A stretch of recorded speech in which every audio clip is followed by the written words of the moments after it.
it's Ellen here, and today I am with my Mirio guitar, and I kind of just wanted to do something a little bit different. I wanted to do a more like re-review of this guitar because I did do a full-on, first impressions unboxing video for it a few months ago, and since then I've been playing on it a lot and I have a few updated opinions, so I just wanted to share those with you now. Alright, so if you're seeing me for the first time and you want more of an in-depth review on how this guitar plays, I would recommend checking out my first impressions and unboxing video I did a few months ago because I do more of a demo and a deep dive into what I think about that guitar. However, like I said earlier, I do want to kind of update that opinion a little bit. I feel like my original video was a little bit more negative, and I hated that I gave that impression because I've been playing on this ever since I got it for 5 months now, and I actually I actually find that I really enjoy playing on this guitar, so I kind of wanted to revise some of the things that I said and give you an updated opinion. Alright, first of all, one of the things I said in my original review is that you did need to adjust the truss rod yourself in order to lower or raise the action to get it more playable because it was buzzy,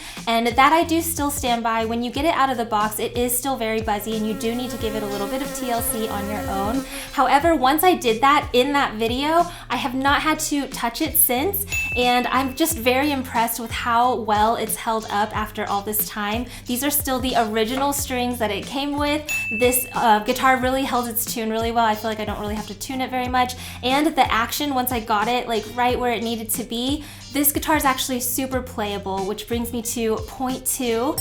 One of the things that this company really tries to advertise a lot is that their action is lower than other beginner guitars, specifically so that it hurts your fingertips a little bit less to play and to make things like bar chords easier. And I wanted to come on here to let you guys know, like, that is true.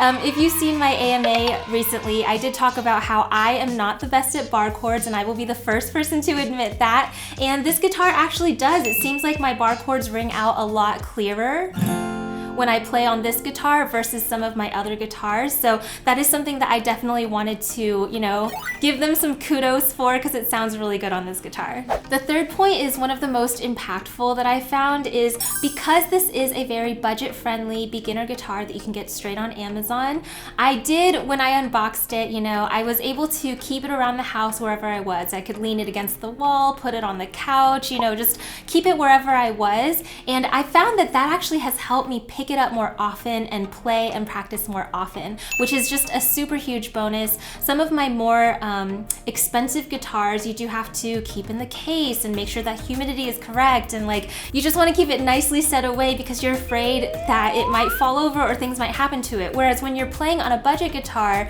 it's a little bit more comforting to know that you can just kind of keep it around wherever you are and you're not super duper worried about anything scratching it or it falling over or things like that. That being said, this has fallen a few times, flipped over while I was keeping it against the wall, and it still sounds really great. Like I said, this is the original strings. I haven't touched or adjusted anything since my first video.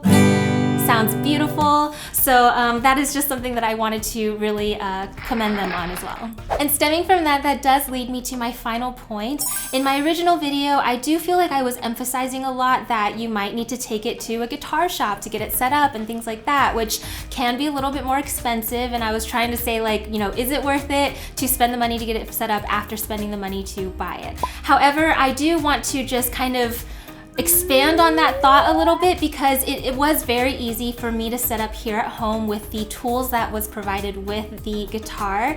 And if that's something that you're not really familiar with how to do, let me know in the comments. I can definitely make a video on how to adjust your truss rod, adjust the action and things like that on your own at home. But basically I wanted to say, since setting it up in that first video, I have not had to readjust anything for the past 5 months, and it still plays beautifully.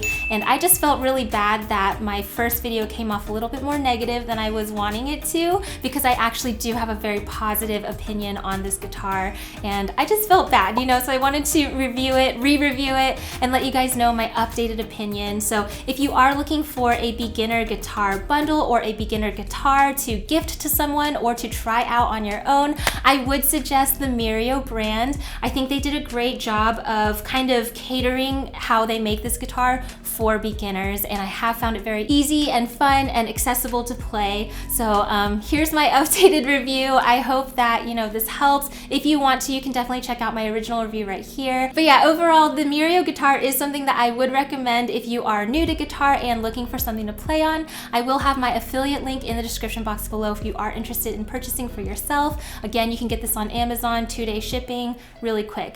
But anyways, that is my updated review.